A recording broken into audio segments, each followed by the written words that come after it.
કર્યા મોટા દામ રચાર્યા ગઢપુરે બેદેશ ગાદી કરી અંતર્ધાન થયા નથી હરિતમે ગુણાતીતે સૌ પ્રગટ સહજાન स्वामी महाराज जी अक्षर पुरुषोत्तम महाराज की जय शास्त्र जी महाराज की जय योगी जी महाराज की जय प्रत्येक रामदाई मुक्तों की जय। अनएक्सपेक्टेडली ये फंक्शन की शुरुआत काफी लेट हुई, टाइम भी काफी पास हो चुका है। फिर भी आप सबसे मेरी एक विनती है, पप्पा जी, स्वामी जी, साहेब, इनका लाभ खूब धीरज रख के अवश्य लेना।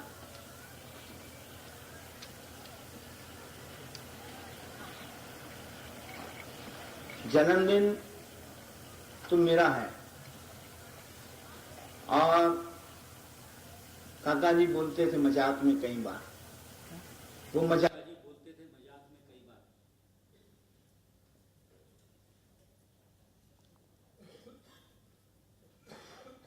और काका जी बोलते थे मजाक में कई बार, वो मजाक में कहते थे,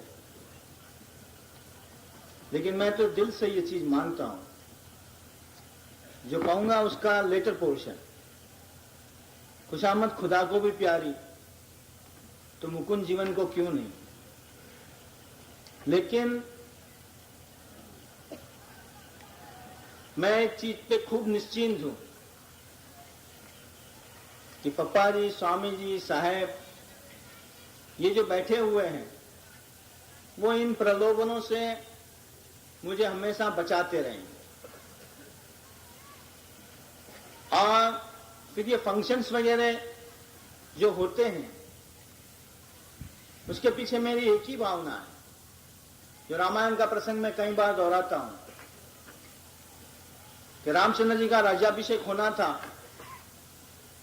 तो कुछ देरी हो रही थी। रामचंद्र जी कुछ स्नान वगैरह के लिए बैठे हुए थे तो इनको बुलावा भेजना था। वशिष्ठ जी ने कहा कि मैं खुद ही बुला के लाता हूं, कोई और जाएगा देरी और ज्यादा हो जाएगी। तो वशिष्ठ जी वहां गए, प्रभु ने वशिष्ठ जी को दूर से देखें, एकदम गीले कपड़े में ही वो एकदम निकल पड़े। तो वशिष्ठ जी हंसने लगे और रामचंद्र जी से पूछा कि तुम्हें पता है मैं किस लिए आया हूं, इसलिए हंस रहे हो? तो कि प्रभु आप किसी भी निमित्त से आए हो, मैं एक चीज मानता हूं कि निमित्त कोई भी हो, संत हमें आके दर्शन देते हैं, वही हमारा खूब सौभाग्य है। तो आज निमित्त कुछ भी हुए, पप्पा जी, स्वामी जी, साहेब वगैरह ने आकर के जो दर्शन दिए हुए वो जो हम पे आशीर्वाद बरसा जाएंगे, ये सबसे बड़ा सौभाग्य हमें आज प्राप्त हुआ। कल स्वामीनारायण मार्ग काका जी लेन का उद्घाटन हुआ। स्वामी जी ने, पप्पा जी ने, साहब ने कितने बढ़िया आशीर्वाद दिए कि इस मार्ग पे से जो कोई गुजरेगा प्रभु के साथ का इसका संबंध होगा। और आज की महाभारत जिसने एपिसोड देखा होगा, भगवान कृष्ण ने उन्होंने बड़े स्पष्ट रूप से कह दिया है कि शांति अगर चाहिए तो मैं हूं। आज हरेक को उद्वेग है, टेंशन है, उलझन है, दुख है, कोई ना कोई, मैं नहीं कहता पूरा टोटली, लेकिन भीतर में कोने के अंदर कहीं ना कहीं अपूर्णता का एक टेंशन रहता ही होगा। किसी को तन का, मन का, धन का, किसी भी तरह का, उसमें से शांति प्राप्त करने हरेक की दौड़ लगी हुई है। लेकिन सीधा साधा इलाज आज महाभारत के अंदर दिखाया हुआ है कि प्रभु के साथ का हमारा संबंध, और वो संत के बिना हो ही नहीं सकता। तो आज खूब सौभाग्य है, हमें ऐसे संतों की एक विरासत बख्शीश में भगवान स्वामीनारायण ने दी हुई है, जो बिना कोई हमारे प्रयोजन आशीष बरसाते ही रहते हैं। वो रास्ते पे से कोई गुजरेगा, करेगा, इनको तो स्वामीनारायण का नाम या सम्मान या कोई परिचय भी नहीं होगा, लेकिन तब भी कल एक उदात्त भावना से आशीर्वाद हम सबने पाए हैं। इसके लिए सबसे ज्यादा श्रेय जाता है हमारे अंबानी साहब को। मेरा इनका कुछ ज्यादा परिचय नहीं है, लेकिन इन्होंने जो काम करा हुआ है वो कैसा काम होगा कि सारी पब्लिक जो गुजरेगी उसके कल्याण के लिए इन्होंने एक राह खोल दी। तो सबसे पहले धन्यवाद इनके लिए जाते हैं। जैसे मैंने कहा, टाइम भी खूब गया हुआ है, हमें स्वामी जी पप्पा जी साहब का खूब लाभ लेना ही है, इसलिए मैं ज्यादा नहीं बोलता। लेकिन स्वामी जी पप्पा जी साहब से फिर बात करता हूं कि लेट होने के कारण आप अपनी कोई आशीर्वाद में कसर नहीं छोड़ना, पूरा अपना टाइम लेकर के हम पे बरसाना। खाना हमारे लिए तैयार पड़ा हुआ है, ज्यादा से ज्यादा क्या 1 बजे का टाइम था, हमारा 1:30 बज जाएगा। वैसे भी कभी कहीं लेट हो जाते हैं तो हम लेट खाते ही हैं, लेकिन आप हमारे पर आशीर्वाद की पूरी बौछार बरसा के जाना। दूसरी बात, at last but the list, those who come from the West, not following our Indian language, to them I am very much thankful and grateful to them for gracing this occasion. And in response to it, I pray Almighty Lord Swaminarayan and realize souls like Papaji, Swamiji and Sahib to bestow their blessings for the peace, contentment and happiness in the life here and now and the beyond. Sahajan Swami Maharaj. ये हीरक कैंटी वाला लगता है। ये park में हुआ था तब, या इसी में है स्वामी जी वगैरह का आशीर्वाद। यज्ञादि मोटा करा मोटा दामर चारया गढ़पुरय पे देश गारी करी अंतर्धान थया नची हरित में गुणातीते छो प्रगट। सजान स्वामी महाराज की जय, अक्षर पुरुषोत्तम महाराज की जय, शास्त्र जी महाराज की जय, योगी जी महाराज की जय, प्रत्येक स्थानदाय मुक्तों की। अपने यहाँ जब भी कोई बात होती है तो 2 शब्द बार बार आते हैं, दिव्य भाव, निर्दोष बुद्धि।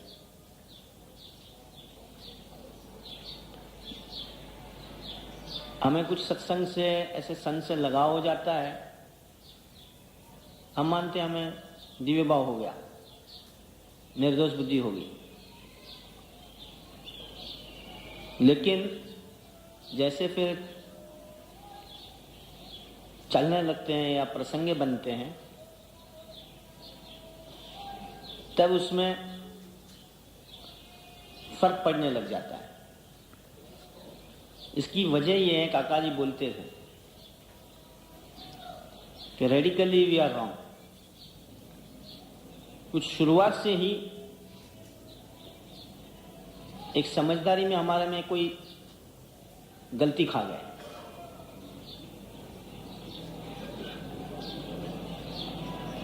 क्यों कि हम इस समाज के अंदर पले पोसे बड़े हुए, इसलिए उसी ढंग से ही हर एक चीज को देखने की कोशिश करते हैं व्यवहारिक बुद्धि से।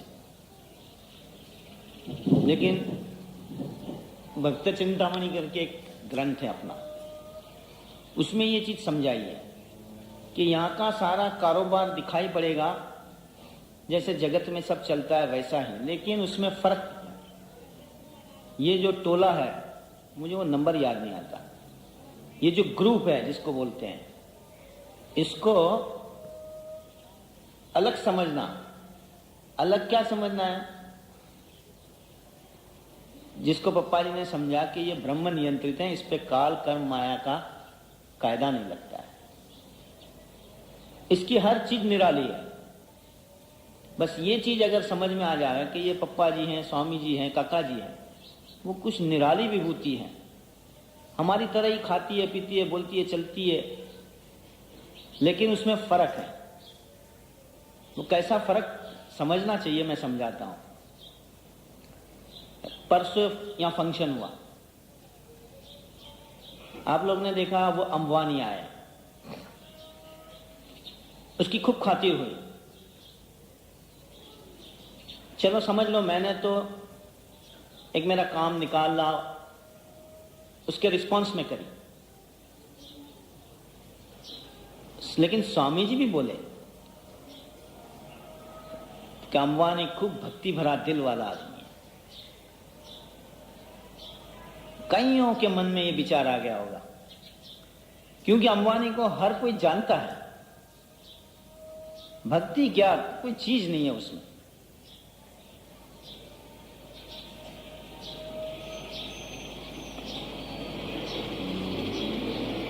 लेकिन सिर्फ एक मलकानी के फ्रेंडलीनेस, फ्रेंडशिप के नाते वो अपना काम करा हुआ है उसने। ये एक व्यवहारिक ढंग से जो विचार करते हैं उसकी बात कर रहा हूं। लेकिन फिर भी स्वामी जी ने ये बोला कि बड़ा भक्ति भाव वाला दिल है उसका और इसलिए ये काम हुआ है। हमारा व्यवहारिक दिमाग इस ढंग से सोचने पे मजबूर ही रहेगा, ये लोग भी अच्छे मक्खन लगाया करते हैं। देखा, काम करा, खातिर कर दी स्वामी जी ने। लेकिन जो समझना है रेडिकली अलग, कि इसका रिजल्ट मैं आज दावे से कहता हूं कि असल में मैंने एक बार बात करी थी, साधु की वाणी ही आशीर्वाद है।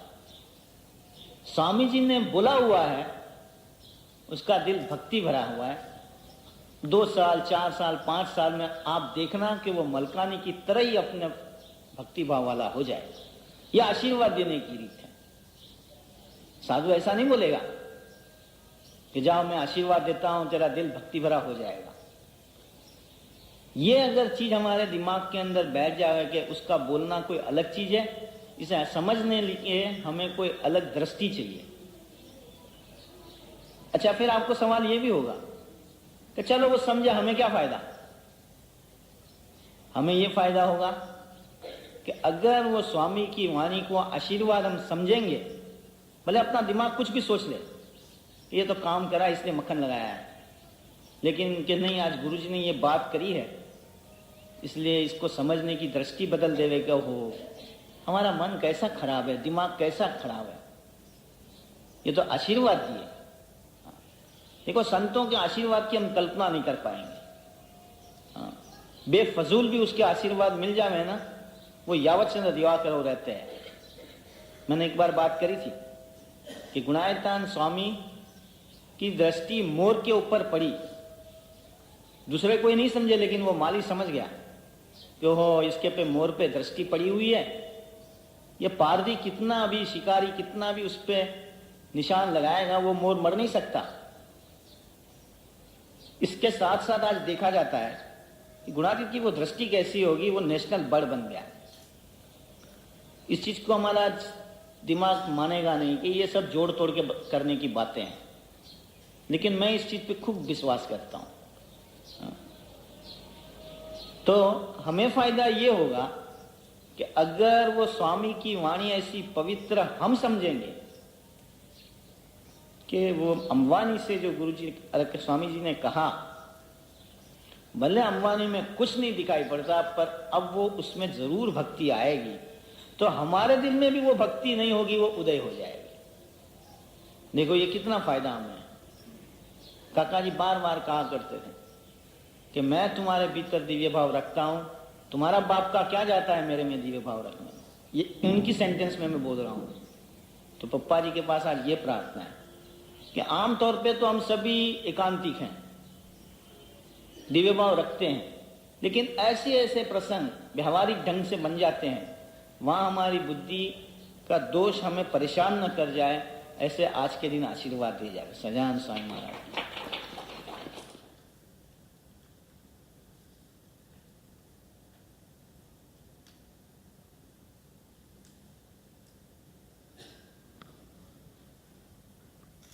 सहजान स्वामी महाराज ने जय, अक्षर पुरुषोत्तम महाराज ने जय, शास्त्री जी महाराज ने जय, योगी जी महाराज ने जय, प्रत्येक सामुदायिक मुक्तों ने।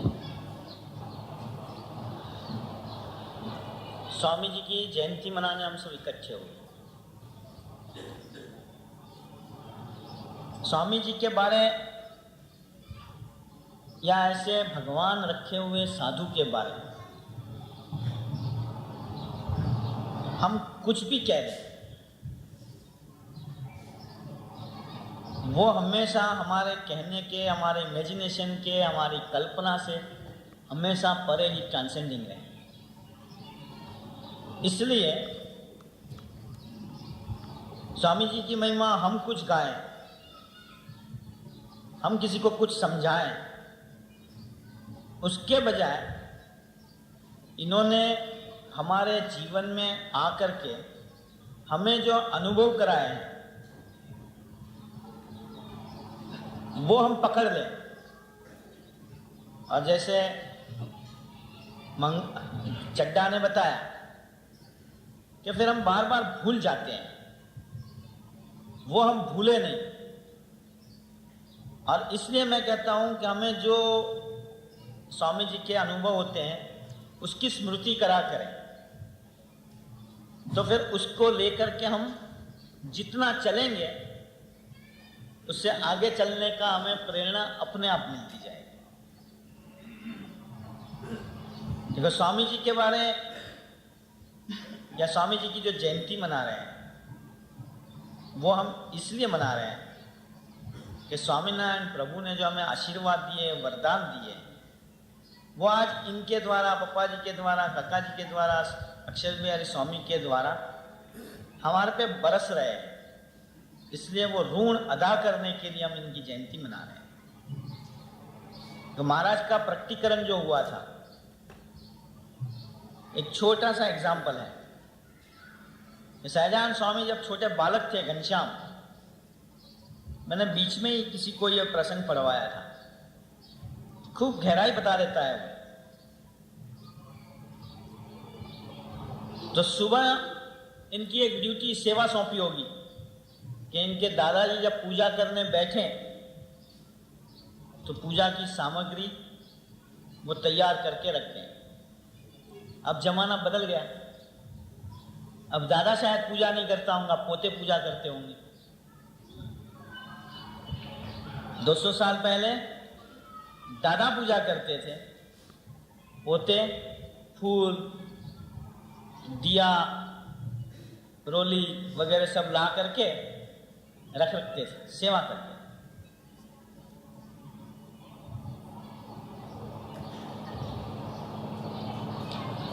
वो सारा कारोबार घनश्याम मानो सहजानंद स्वामी करते थे उस समय। तो दादाजी ने एक बार कहा कि अरे वो झील पे जो तुलसी पत्तियां लगी हुई है वो जल्दी ले आ, आज फूलों के अंदर तुलसी नहीं दिखाई पड़ती। प्रभु को अपनी दिव्यता का अनुभव हमेशा कराना ही होता है कि ये कोई मानव नहीं है, कोई दिव्य तत्व काम कर रहा है। इन्होंने फट से आंगन में थोड़े गए, तुलसी लेके आ गए। दादाजी विचार में पड़ गए, इतनी देर में लाया कैसे? उसे पूछा तू कहां से ले आया? इतनी देर में तू झील पे गया? झील यानी थोड़ी दूर थी, मानो यहाँ से गंदे नाले तक तो होगी। इन्होंने कहा दादा आंगन में से ले आया। तो क्या आंगन में तुलसी कहाँ है? वहाँ तो इमली है, तुलसी के पौधे तो लगे ही नहीं है। लेकिन नहीं दादा आप देखो, तुलसी वहाँ लगी हुई है। वो उठ के दादाजी देखने गए तो जहाँ नीम, आमली को क्या बोले, इमली जहाँ लगी हुई होती थी वहाँ तुलसी के पौधे लगे हुए। दादाजी समझ तो गए कि ये मेरा जो पोता है वो जरूर कोई चमत्कारी पुरुष है। इतने में ही वो दादाजी के साले वहां आए होंगे। वो थोड़े उदास चेहरे पे आए। तो पूछा इन्होंने कि भाई क्या हुआ? तो ये इस साल की अपनी सारी फसल खराब हो गई जिया जी। बोला क्या हुआ?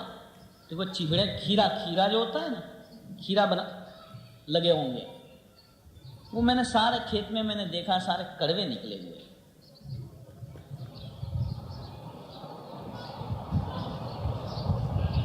वहां घनश्याम प्रभु भी खड़े हुए थे।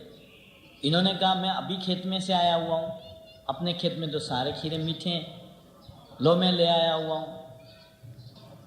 वो सारे को ले करके वहां खेत में गए और इन्होंने अपने हाथों से अलग अलग जगह पे से खीरे निकाल के देखें, बड़े मीठे थे। देखो, ये एक जेस्चर करा था, एक अपनी प्रभुता से वे कुछ भी कर सकते हैं, इसके अंदर एक दिव्य तत्व विराजमान है। लेकिन साथ साथ ये भी इन्होंने दर्शाया कि ऐसे हम कड़वे जैसे होते हैं, इनको मीठे करने के लिए धरती पे इनका अवतरण। तो साधु के जेस्चर को कई बार हम समझते ही नहीं।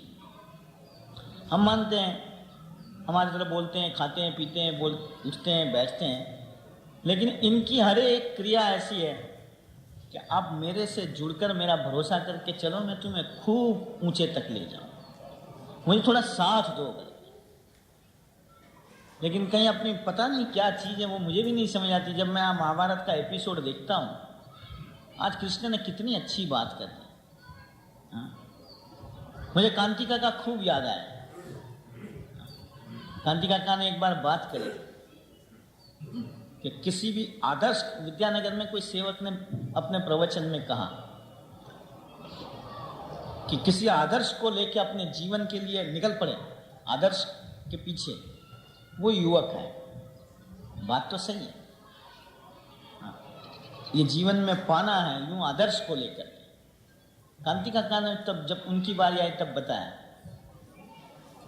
कि गुणातीत संत को आगे रख करके फिर वो आदर्श को लेके उसकी मर्जी के मुताबिक हम निकल पड़े, वो सच्चा गुणातीत संत का सेवक है। तो काफी फर्क पड़े। आज कृष्ण ने अर्जुन को इनडायरेक्टली यही कहा है कि प्रतिज्ञा करने से पहले मैं बैठा हुआ था, मुझे पूछना तो था। तू अपने दिमाग से क्यों हर चीज डिसाइड कर लेता है, जब जानता भी है। जैसे चड्डा ने बताया कि इतने अनुभव होते हैं, जानते भी हैं, और तब भी हम कुछ अपने ढंग से ही चल पड़ते हैं, और दुख जो खड़े हो जाते हैं वो इसी कारण होते हैं। लेकिन मैं देखता हूं अर्जुन के प्रति कृष्ण का कितना प्रेम होगा, उसको उस चीज में झुलने नहीं देंगे कि मैंने प्रतिज्ञा करी और मेरे ये करने से जयद्रथ को मार दिया करा, वो होने भी नहीं देंगे उसे बताएंगे सूर्यास्त और सूर्योदय मेरे हाथ में है। इस तरह किसी को मारना या करना, वो मुझे आगे रख करके तुम जितना ही करोगे तो मेरे बल से वो अधर्म का नाश होने वाला है। हम अपने आप कितनी ही माया का पड़ल हटाने के लिए कोशिश करेंगे, वो और चक्कर में फंसते रहेंगे। लेकिन वहाँ हमें ऐसी एक दिव्य तत्व का जो हमें अनुभव होता है, जो हम गाते हैं, जो हम बोलते हैं, उस चीज को लेकर अब हम जीना शुरू करें। देखो स्वामी जी खूब बड़े हैं, उससे हमें क्या फायदा होगा? उसकी जो महिमा हम बोलते हैं वो लेकर के हम गाएं। देखो ऐसे संत हमारे जीवन में आए हुए हैं हमारे जीवन को सुखी करने के लिए। काका जी का कई बार सेंटेंस सुना होगा, साधु की बैंक लेना बैंक नहीं, देना बैंक है। देने वाले हैं, उसे एक ही चीज देनी है, तुम्हारे जीवन के अंदर जो दुख है, परेशानी है, टेंशन है, वो टल जाए, सुख, दिव्यता और प्रभु बख्शीश तुम्हें देते जाए, मिलते जाए, उसके लिए वो लगे हुए हैं। तो स्वामी जी ने एक प्रसंग बताया था, थोड़े दिन पहले हमने टेप में सुना था। देखो साधु की एंट्री अपने जीवन में कैसी होती है, हमें अनुभव भी करा देते हैं। अनुभव कैसे छोटे छोटे होते हैं शुरुआत में भी, लेकिन वो चीज को पकड़ लें तो। स्वामी जी की बात करता हूँ। स्वामी जी एक बार गुजरात में ओढ़ करके गांव है, वहाँ गए हुए थे फर्स्ट टाइम, किसी के कहने से कहीं गांव के अंदर गए थे। वहाँ एक गांव का बड़ा आदमी था, भगूबाई करके था। उसका एक लड़का, वो नदी पार करके गांव जाना था, तो उसका एक लड़का नदी में डूब के मर गया था एक्सीडेंटली। उसका उसके दिल में खूब दर्द था। तो दूसरा एक लड़का उसका था, उसके प्रति उसे हमेशा चिंता रहा करती थी कि अगर हमारा तो इस गांव में रहना है, रोज नदी पार करनी होती है जाने आने के लिए, और ये दूसरा बच्चा भी कहीं ऐसा गड़बड़ हो जाए तो। उसे स्वामी जी का परिचय वगैरह कुछ नहीं था, किसी और के लिए वो स्वामी जी उस गांव में गए थे, लेकिन जब इनको पता लगा था कि ऐसे बड़े संत कोई आए हुए हैं स्वामीनारायण के, चलो साथ हम भी चले दर्शन कराएं ये। लेकिन हमेशा उसके दिमाग में वो बात टिंगी रहती थी कि कहीं मेरा दूसरा लड़का भी इस तरह तो नहीं चला जाए। स्वामी जी वो नाव में से एक पांव नाव में था, उतर ही रहे थे, तो वो सामने ही सपोर्ट करने के लिए आगे गया था। स्वामी जी उसको पहचानते भी नहीं थे। साथ में उसका वो छोटा लड़का भी था। स्वामी जी उसको एकदम खभे पे हाथ रख करके उतरते हुए सीधे ही बोले, फर्स्ट सेंटेंस,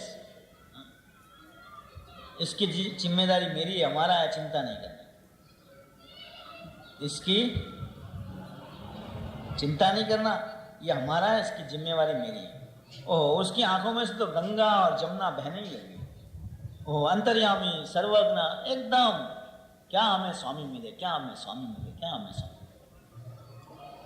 एक अनुभव करा दिया। अब उस अनुभव को लेकर के चलना तो हमें पड़ेगा ना। काका जी नहीं बोलते थे कि साधु को नाइट्रिक एसिड में डाल के टेस्ट कर लो पहले, लेकिन फिर जैसे चड्डा जी ने कहा कि हम हमारा मन छोड़ करके फिर उसके मुताबिक चला करें, तब जा करके वो जो हमें आशीर्वाद देते हैं या वो जो हमें देना चाहते हैं उसकी कुछ दर्शन हमें शुरू हो जाएंगे। तो हर एक के जीवन में ऐसा बना होगा। तो ये हंसराज जी बैठे, मुझे अभी याद आई बात, बहुत पहले की बात है, शायद वो भूल भी गए होंगे या इनको तो पता भी नहीं होगा। इनके मकान में हम पहले पहले रहने आए थे, फर्स्ट टाइम 1976, बराबर। वो घर में रहने गए, उसके बाद हमारा पहला फंक्शन था शरद पूर्णिमा का। उस समय ये मंदिर की जगह वगैरह कुछ नहीं थी, वहीं फंक्शन छोटा सा कर लेते थे। समाज भी बड़ा छोटा था, इतने नहीं इकट्ठे होते थे। फिर वो शरद पूर्णिमा का फंक्शन रात को होता है जनरली, 11-12 बजे वो फंक्शन खत्म हुआ। सेवक लोग भी थक कर सो गए थे, तो वो प्रसाद के बर्तन ये सब बाकी पड़े हुए थे। सेवक इतने थके हुए थे कि इनको कह नहीं सकते थे कि भाई ये सुबह जरूरत पड़ेगी, क्या करेंगे। हम लोग सभी सो गए। इनकी मिसेस को हमारे लोगों के साथ अच्छा लगा। सुबह हम कुछ 6:45 या 6:30 बजे उठे होंगे, तो मैंने सोचा चलो अभी सबको उठा के पहले पीछे की सफाई तो कराएं। लेकिन वहां मैं गया तो एकदम सारा साफ, वो बर्तन भी साफ हो गए थे और वह बेड़ा भी पोछा लग के तैयार हो गया। पहले तो मुझे हुआ कि मैं सो गया हूँगा, उसके बाद ये सेवक लोगों ने कर दिया। लेकिन बाद में फिर मुझे पता लगा कि नहीं, वो तो ऊपर वाली सीता देवी सुबह 5:30 बजे उठ के 5 बजे सारा सफाई वफाई अपने आप करके चली गई, बर्तन साफ करके, बेड़ा साफ करके। वो बात फिर रात को इन्होंने खुद करी।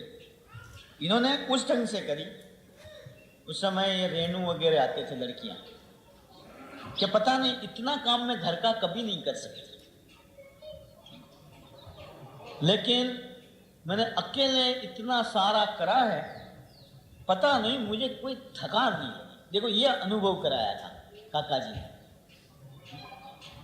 कि ये सेवा करते रहोगे, हमें जीवन की जो थकान है वो महसूस नहीं होगी। जैसे वो हीरा की बात है कि कड़वाहट जीवन की मिटा के मिठास भर दूंगा, वैसे हर एक के जीवन में होते हैं। साधु की तो पहली फर्ज वही है कि उसकी दिव्यता का तुम्हें अनुभव कराए, और वो ऐसे होते हैं। कोई बड़ा प्रकाश दिखाई पड़े, चतुर्भुज रूप से वो दर्शन दे दें, इन चीजों में हम मानते नहीं।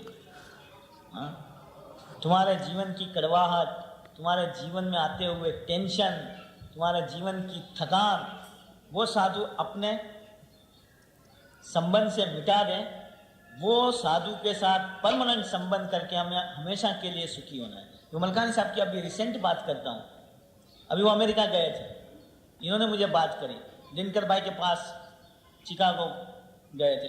वो कहते हैं मैं काफ़ी थका हुआ था, लेकिन मुझे दिनकर भाई के पास जाना था, तो आखिर में गया, लेकिन खूब थका हुआ वहाँ पहुँचा था 12 बजे। वहाँ गए करें, दिनकर भाई भी जानते थे कि नून टाइम है, आराम का ही टाइम है, तो इन्होंने पूछा भी खाना वाना खा के कि अब थोड़ा आराम करो। ये कहते हैं मेरे मन में तो था ही ये खूब थके हैं, थोड़ा आराम कर ले तो अच्छा है, लेकिन जब इतने दूर से आए हुए हैं और दिनकर भाई का लाभ लेने आए हैं तो क्या सोना। फिर इन्होंने कहा कि सोने के लिए थोड़े आए हैं, आपकी बातें सुननी है, आपका अनुभव लेना है, इसलिए आए हैं।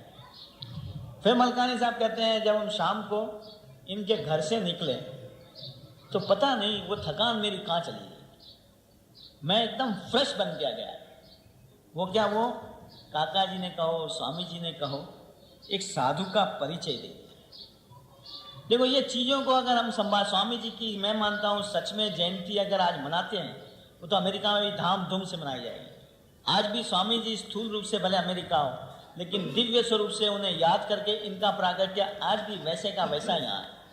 तो हम इनसे ऐसा एक दिव्य भाव से क्यों संबंध पक्का न करने का कृतनिश्चय ही बने कि वो इतने इतने हमारे अनुभव हुए, तो उस अनुभव को पकड़ के उसकी सत्यता को लेके हम क्यों नहीं जिए। लेकिन वहाँ बीच में जैसे हर एक ने कहा माइंड आ जाता है, अपनी इंस्टिंक्ट प्राणमय शरीर का कोष बीच में आ जाता है, हमारी डिमांड्स एंड वांट्स हैं भीतर में जो लेटेंट, वो हमारा प्राणमय कोष है, वो हमें प्रभु से अलग कर देता है। अपने प्रभु ऐसे हैं जैसे ही संबंध में आते हैं ना, अगर वो उनकी करुणा होती वो प्राणमय कोष पे ही पहला घा लगा देते, जैसे कि सारी इच्छाएं अपनी तरफ की जो मानते हैं वो मांगने की हमारी फिर लालसा रहे ही नहीं।